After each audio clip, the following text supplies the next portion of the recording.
Have you ever given much thought to the idea that the spoils in life go to the risk takers? If you'll give it some thought, I think you'll come up with the same solution I arrived at. The survey indicated that 98% of the men in the country are looking for security in their work. That is, they're mainly interested in losing themselves deep in the warm, nourishing viscera of some large corporation, which is fine. I'm not knocking it.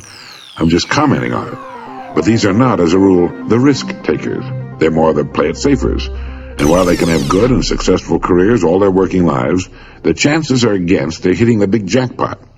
Now, the reason I say this is because this sort of life, as a rule, does not encourage a man to do much more than he has to do. And he'll usually spend his free time, which comes to something like 72 hours a week when he's neither working nor sleeping, in pursuits not calculated to help him get ahead in the world.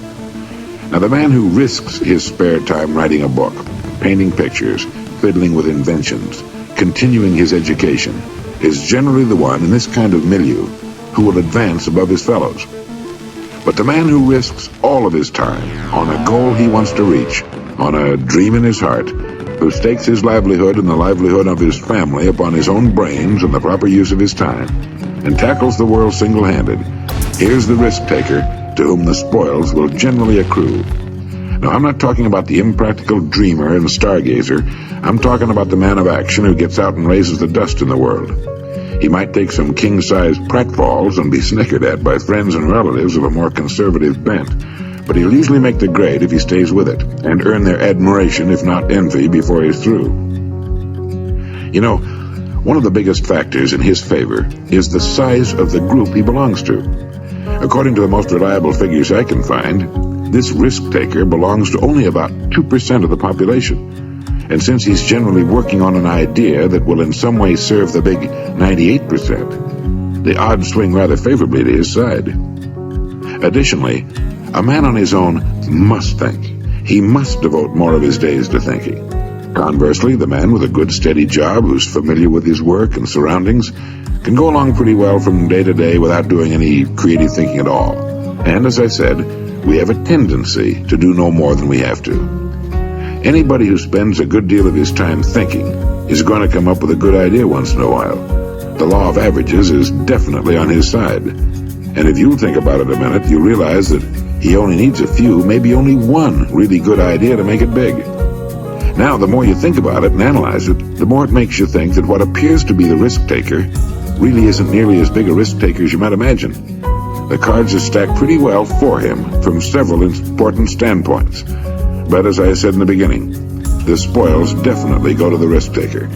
Life is full of hidden contradictions. One is that the man who thinks he's playing it safe really isn't. And the man who seems to be taking the greatest risks, considering the law of averages, is playing it safest. People who do well in the world, being creative and willing to take a calculated risk, are people who manage to overcome the fear of laughter. Anytime you attempt anything in which you risk failure, you run the risk of having people laugh at you. A college professor worked for many years on an invention. He tramped all over New England trying to interest capital in his device for making the human voice travel along a wire. The people laughed at him. It was, of course, plumb idiotic, they said, to suppose that the human voice could be carried along a wire and heard for many miles or even for a single mile. But our old friend and benefactor Alexander Graham Bell could not be laughed out of it, and every time we pick up the telephone, we salute the man who stayed on course despite the laughter. Millions of people laughing in derision could not hurt us an iota, but we stand in mortal terror of it. Men and women who can prove themselves heroes in great crises tremble before derision. It's a queer quirk of human nature we probably develop as children. It has cost much. It's changed the history of the world. Sometimes the price of a laugh has meant the slamming of a door of fame and fortune, or even immortality. Elias Howe invented the sewing machine, but it nearly rusted away before the American women stopped laughing about it and could be persuaded to make use of it.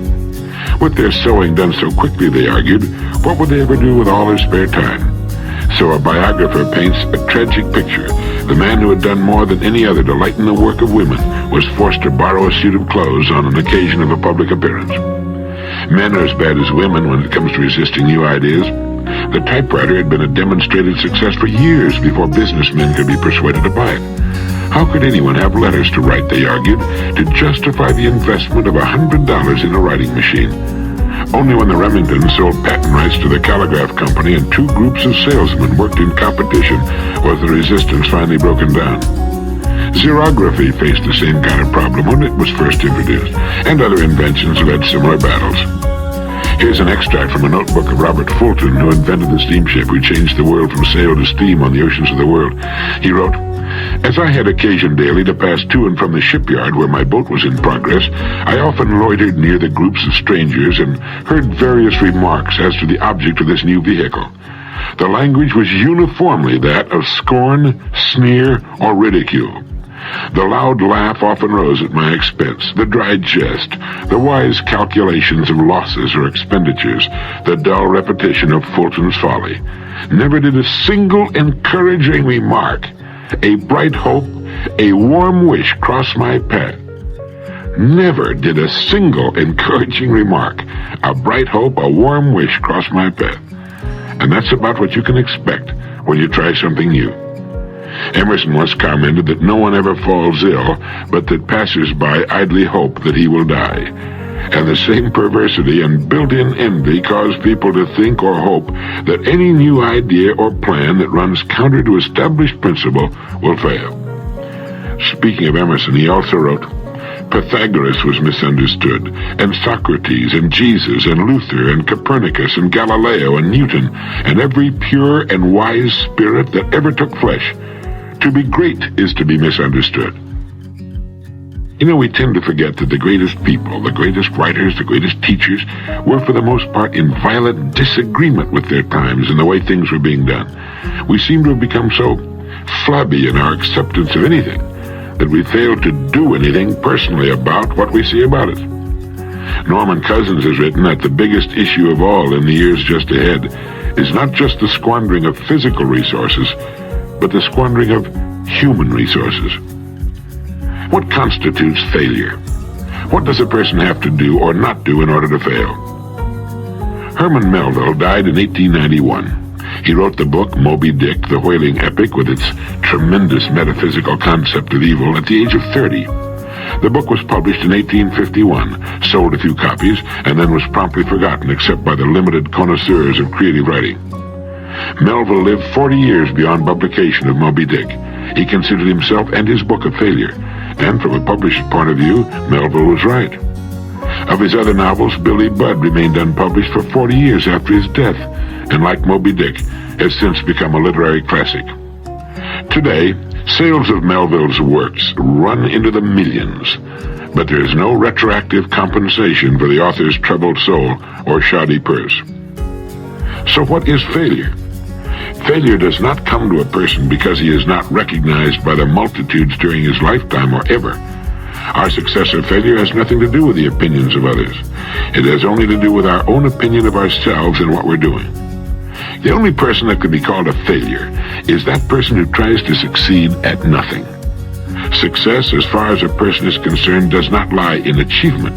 It lies in striving, reaching, attempting.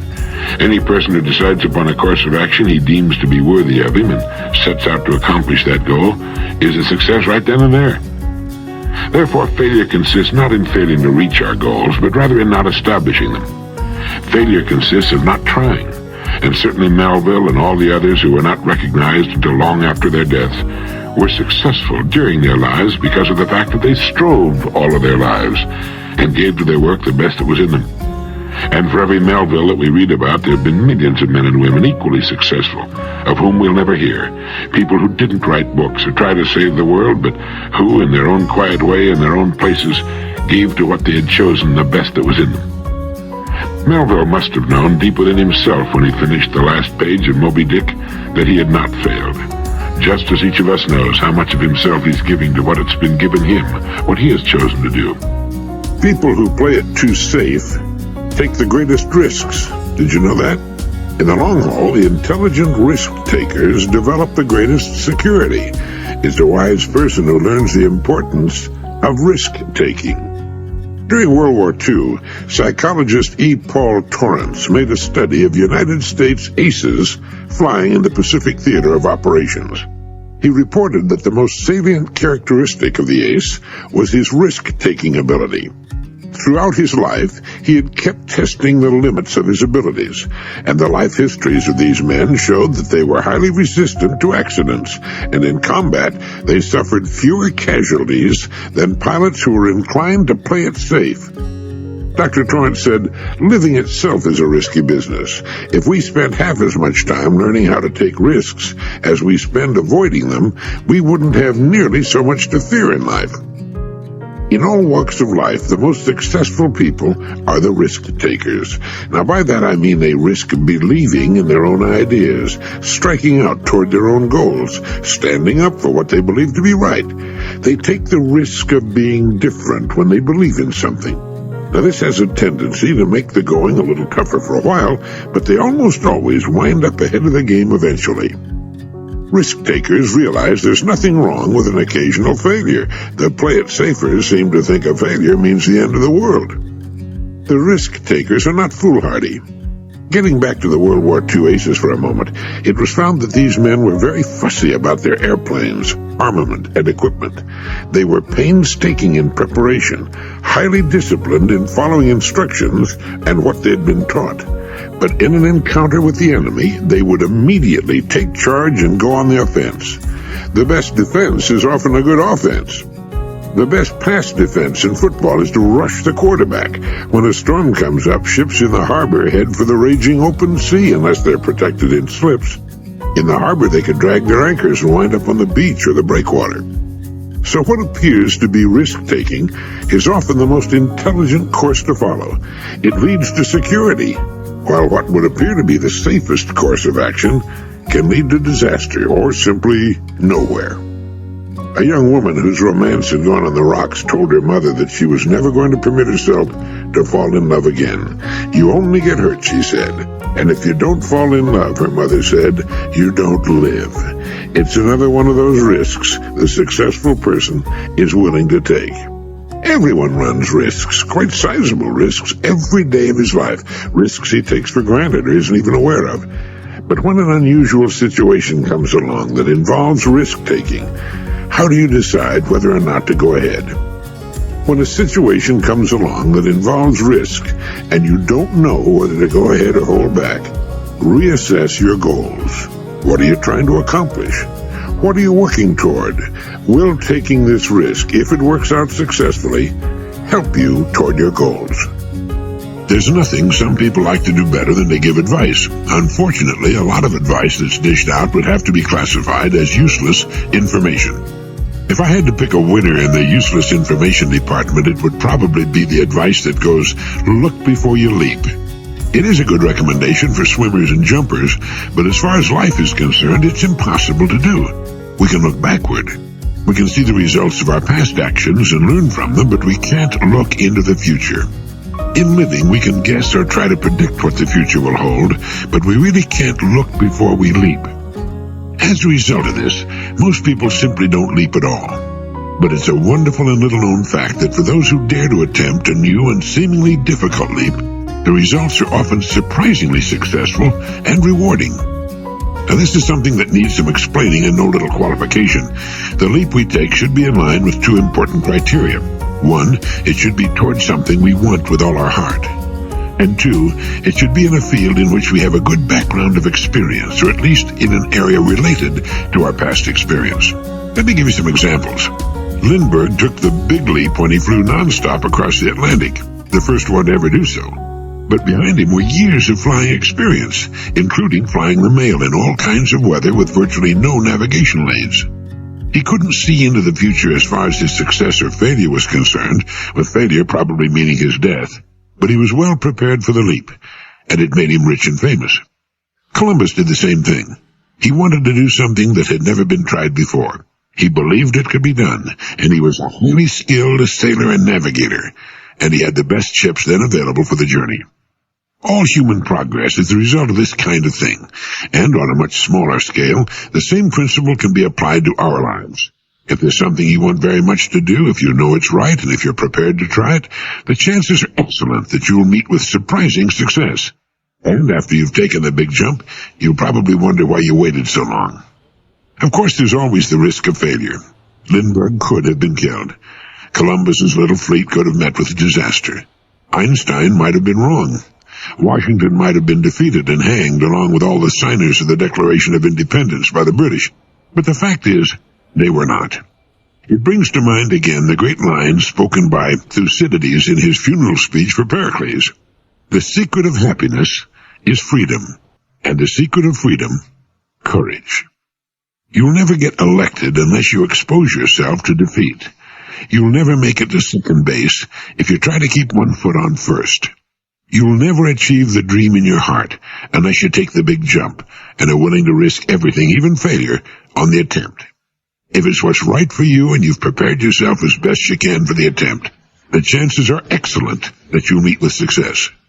As Lincoln put it, let us have faith that right makes might, and in that faith, let us to the end dare to do our duty as we understand it. No, you can't look before you leap, but you can leap. Dr. Joyce Brothers has some good advice for the fearful. She points out that everyone is familiar with fear. Normal fear protects us and provides a warning signal indicating the presence of danger. A totally fearless person is probably not too intelligent and can look forward to a very short life. But when fear is inappropriate, it can stand in the way of progress and success. It can destroy love, create failure on the job, and interfere with our ability to relate well to others. Innovation and creativity involve risk, Dr. Brothers goes on to say. The person who's afraid to take chances, who's afraid of failure, is standing in the way of his progress. In fact, an emotionally healthy person needs challenge in life. Studies show that people who are cautious in the extreme, who are afraid to take risks even when the odds are in their favor, tend to be afraid of life itself, which of course is also a gamble. Such persons are not likely to succeed in business or anything else. So Dr. Brothers suggests that such people practice failure. How liberating it would be for the average person to be able to walk into a room, trip over a wastebasket, have all the people in the office laugh, and then be able to laugh with them. In fact, Dr. Brothers suggests that fearful people deliberately do such things to discover that an occasional failure is no disgrace, but rather a perfectly normal part of living. I remember when I was just starting out in radio, I managed to get the part of Sky King, the lead in the famous children's radio program of that name, and I'd often be asked to make public appearances for school children. One day I flew up to Michigan to greet and sign autographs for several hundred children allowed out of school for the event. I flew there in a small two-seater airplane. I was dressed in my cowboy costume, from the hat to the cowboy boots, gun belt, the works. As I was trying to climb out of the airplane cockpit in my unaccustomed costume, while the hundreds of children watched and waited nearby, I caught my heel on the cockpit coaming and fell full length on the wing. Then I did a slow roll off the trailing edge of the wing to the ground. My guns fell out, my hat rolled away, and a death-like silence fell on the children. There was their hero, sprawled on the grass. He couldn't even get out of an airplane. Well, I picked up my guns, put my hat back on, and with a sheepish grin from ear to ear walked to the waiting children. We all had a good laugh about it, and I signed the autographs, and all went surprisingly well. And as I flew back to Chicago, I thought about how often children fall, and that they could easily empathize with me. Don't lose your sense of humor, and remember that even though they may laugh, people are kinder and more forgiving than we generally give them credit for being. Risks and pratfalls are a part of life. So is an occasional failure in other ways.